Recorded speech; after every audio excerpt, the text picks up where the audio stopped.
Today we will be looking into some layer 1s and learn a little more about them. Even more importantly, we will be looking into how to make money from it all.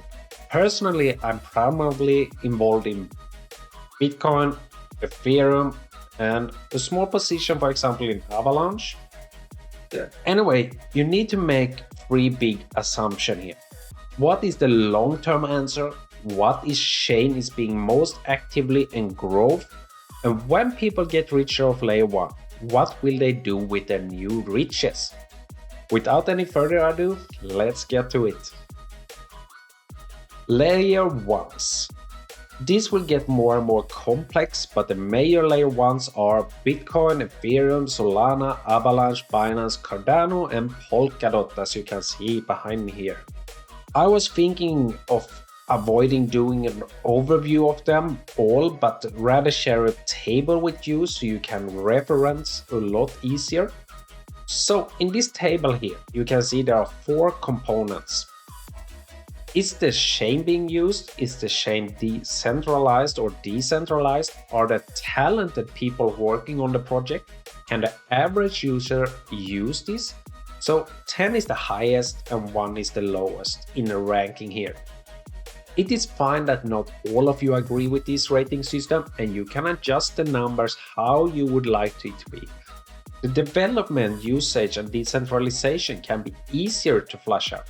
For the sake of an example, take Solana and Cardano, that has a small number of nodes, can change over time. It is also a risk that you have to take to consider, especially given the risk around consensus models. So let's get going here. Layer 1 Bitcoin. It does not matter what anyone say here, Bitcoin is far the most self-sustaining crypto asset. The art ecosystem built around this is not SDX but countries like El Salvador and also cash pools such as the OTC group. In addition, it's by far the most decentralized with a large number of quality developers. The only reason why I rank it below Ethereum is in range of usage is due to the capability limits. Chain users should expand beyond just sending and receiving. Ethereum is the clear leader in more advanced use cases today. And in addition to this, it is extremely easy to use Bitcoin, given all the tutorials you can find online, even if you're completely new. Currently, Ethereum is still on proof of work, and should there be a threat as such. While the hash rate has gone vertical, it is nowhere near Bitcoin in terms of hash rate and decentralization. The good news is that it would argue chain usage is the best on Ethereum. People use it for buying and selling NFT, using DeFi products and more compared to Bitcoin. That is more store of value right now. The developer base is arguably as talented as Bitcoin's developers are. The usability of Ethereum is similar to Bitcoin. Not hard to get a MetaMask wallet, even for gas fees may make it extremely expensive for some people to use, but it is coming down what it looks like at right now.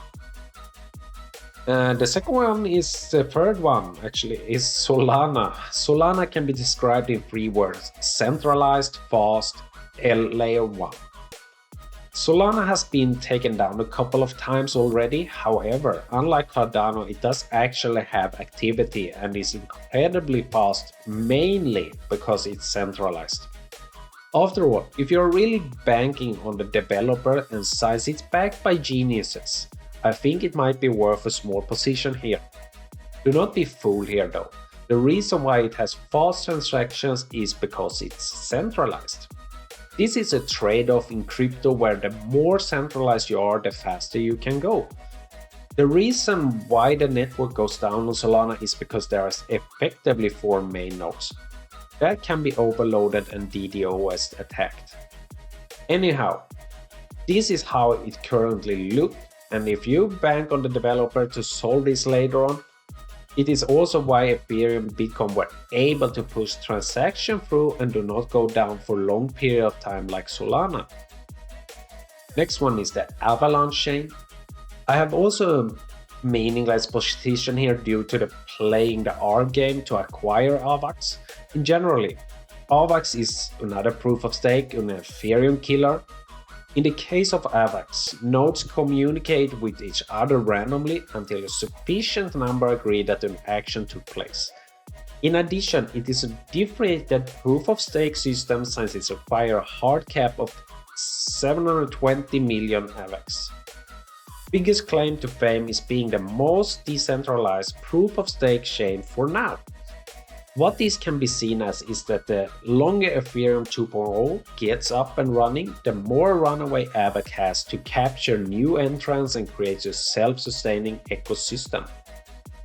Then you have the Binance chain. The Binance chain is essentially where all the degenerates go since it's a bunch of small caps. The only real reason to own anything related to Binance is banking on money being accrued by small caps. When crypto is in bull market, the small cap coins see a ton of activity where exchanges make millions.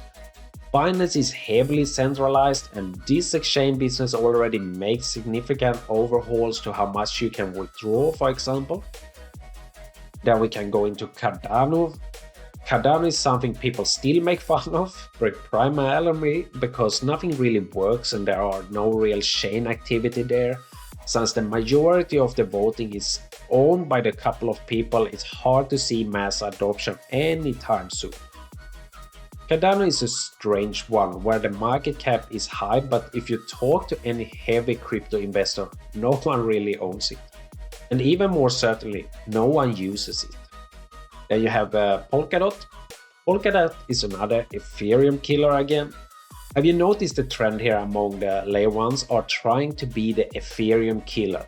This one is much more well known in Asia, and anyone who is bullish on that region is more likely to talk about DOT. There are hundreds of validator and DOT token holders simply vote on governance proposals.